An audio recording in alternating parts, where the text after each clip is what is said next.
সকাল সকাল রেডি হয়ে গেছি, যাব। পুজো আছে আজকে ভুবনেশ্বর টেম্পল যাব। ওখানে আমাদের পুজো রয়েছে, যজ্ঞ রয়েছে, হোম রয়েছে। দেন তারপর কামাখ্যা দর্শনে যাব। তো সারাদিনই পুজো পাঠ, মায়ের দর্শন এইসব নিয়ে কেটে যাবে। রেডি হয়ে গেছি, সুন্দর করে শাড়ি টাড়ি পরে নিয়েছি, স্নান টান করে সকাল সকাল বেরিয়ে পড়ছি মা কামাখ্যার নাম নিয়ে। যে কাজের জন্য এসেছি সেই কাজ করতে। মা রেডি হচ্ছে। বাইরের ওয়েদারটা তোমাদের একটু দেখাই, মেঘলা হয়ে এসছে ওয়েদার। বৃষ্টি হলে খুব প্রবলেম হয়ে যাবে পুজো পাঠ করতে, বিশেষ করে হোমে আগুন ধরাতে।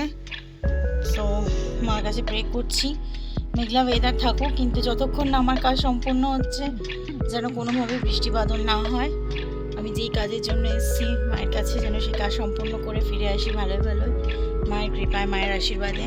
এই বাইরের ওয়েদার বেশ ভালোই মেঘ করে এসছে, ভালো লাগছে, কিন্তু আমার মনটাও ভয় ভয় করছে এত বৃষ্টিটা না এসে যায়।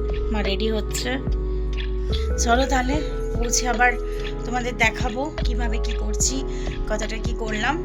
জয় মা কামাখ্যা।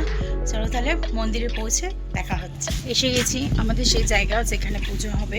আর কিছুক্ষণের মধ্যে আমাদের পুজো শুরু হতে চলেছে, সমস্ত যোগাযন্ত্রী করা হচ্ছে।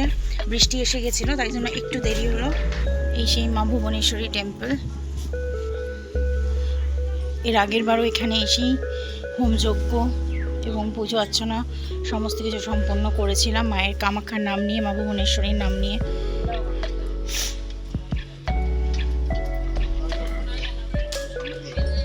সব যোগাযন্ত্র চলছে, যজ্ঞের হোমকুণ্ড সাজানো চলছে।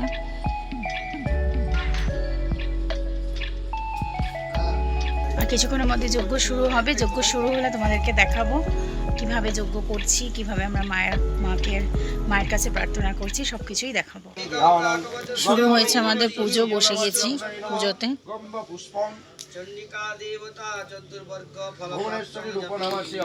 সামনেই মা ভুবনেশ্বরী টেম্পল, ওই যে সামনে টেম্পল। এই টেম্পলের মন্দির প্রাঙ্গণের ভেতরেই কাজ হচ্ছে, আমাদের হোমযজ্ঞ চলছে।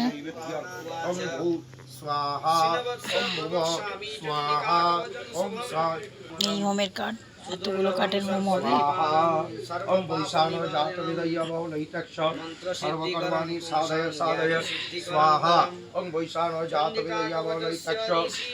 এখানে আমরা যজ্ঞ আয়োজন শুরু করেছি। এই আমার সমস্ত টিম। আর ওই যে সাইডে আরেকজন বসে চণ্ডীপাঠ করছে। ওম রিং ভুবনেশ্বরী স্বাহা, ওম রিং ভুবনেশ্বরী স্বাহা, ওম রিং ভুবনেশ্বরী স্বাহা, ওম রিং ভুবনেশ্বরী স্বাহা, ওম রিং ভুবনেশ্বরী স্বাহা। স্বাহা হস রিং হস কলরিং হস রই ভৈরবৈ স্বাহা, হস রিং হস কলরিং হস রিং হস রই ভৈরবৈ স্বাহা। এটা হচ্ছে মা ভুবনেশ্বরী টেম্পলের ভেতরের জায়গাটা। এখানে মায়ের বলি দেওয়া হয়। এখানে সমস্ত মায়ের মন্দিরেই বলি প্রথা আছে এবং সেটা দেওয়া হয়ে থাকে। মা সরস্বতী, লক্ষ্মী একসাথে বসে আছেন। জয় মা।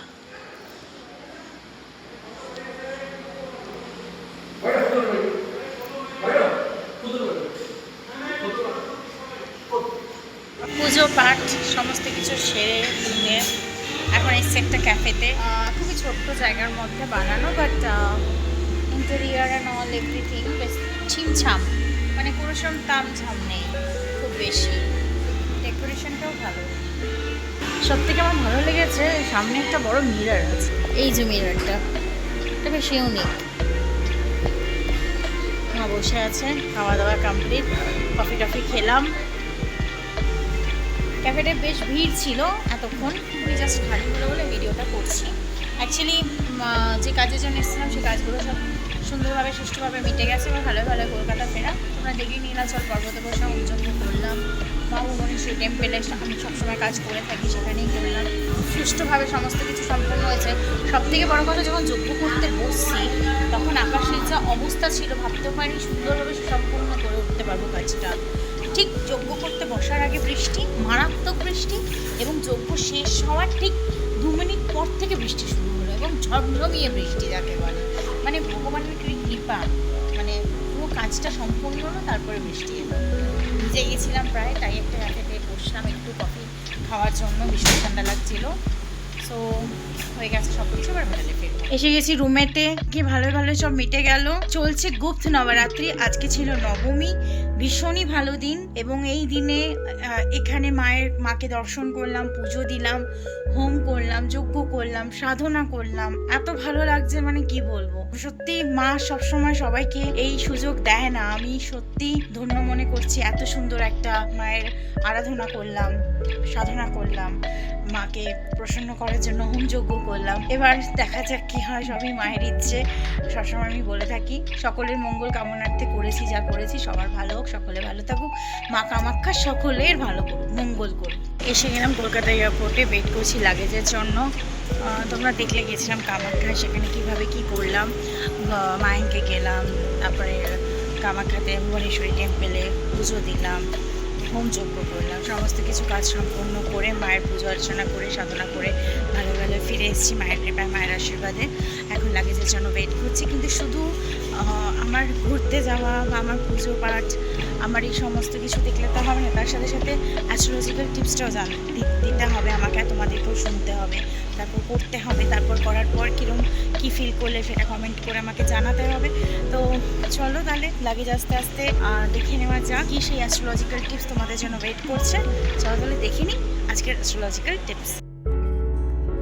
আজকে যে অ্যাস্ট্রোলজিক্যাল টিপসটা তোমাদেরকে দিচ্ছি, সেটা হচ্ছে অনেকে বিজনেস করছো বা জব করছো বা ফ্রিল্যান্সিং করছো, যে যাই করে থাকো না কেন কিছু না কিছু করছো। তো সবারই কি হয়, অনেক ক্ষেত্রে নানান কারণে অনেক সময় অনেক জায়গায় পেমেন্ট আটকে যায়। কোনো একটা পেমেন্ট, ধরো অনেকেই ভাবছো এই তোবার পেমেন্টটা আমার ক্লিয়ার হবে, আমি এটা করবো, এই তোবার আমার পেমেন্টটা এসে যাবে, আমি এটা করবো, বা পেমেন্টটা পাচ্ছ করেও পাচ্ছ না। তো সেই সময় কি করতে হবে, আজকে সেই নিয়ে আমি রেমেডিটা দেবো। সেই সময় গণেশ ভগবানের পুজো করতে হবে। প্রত্যেকটা বুধবার ওম গম গণপতে নমঃ এই মন্ত্রটা জপ করতে হবে 21 বার করে, এবং 21 বার করে জপ করতে করতে গণেশ ঠাকুরের সামনে 21টা দূর্বা এই মন্ত্র জপ করতে করতে দিতে হবে।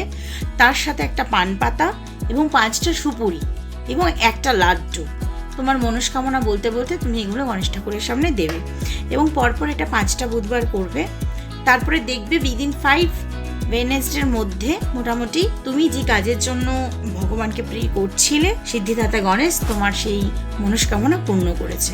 এভাবে করে দেখো, অবশ্যই তোমার আটকে যাওয়া টাকা বেরিয়ে আসবে এবং তোমার ব্যবসায় বাণিজ্যে উন্নতি হবে, গ্রোথ হবে, আর যে কাজই করো না সেই কাজেতে গ্রোথ পাবে, সাকসেস হবে। এবং এছাড়া বুধবার দিন করে চেষ্টা করবে, যখন এই জিনিসটা করছো, এই ক্রিয়াটা করছো, তখন বুধবার দিন করে একটু তার সাথে সাথে গরুকে গ্রিন মানে সবুজ ঘাস খাওয়াবার জন্য একটু চেষ্টা করবে। যদিও আজকাল গরু তো আর সবসময় দেখা যায় না, তবুও আশপাশে কোথাও যদি কোনোভাবে ব্যবস্থা করতে পারো, এটাও খুব ফল দেবে। এটা করে দেখো আর আমাকে জানাতে ভুলো না কে কতটা উপকার পেলে। আমি রুমেলা, অবশ্যই আমার চ্যানেলটাকে সাবস্ক্রাইব করে রেখো ইউটিউবে, আমার ফেসবুক ইনস্টাগ্রামটা ফলো করো এই ধরনের টিপস পেতে। নিচে কমেন্ট করে জানিও ব্লগটা কেমন লাগলো। সকলে ভালো থাকো, সবার খুব ভালো হোক। জয় মা কালী, জয় মা তারা।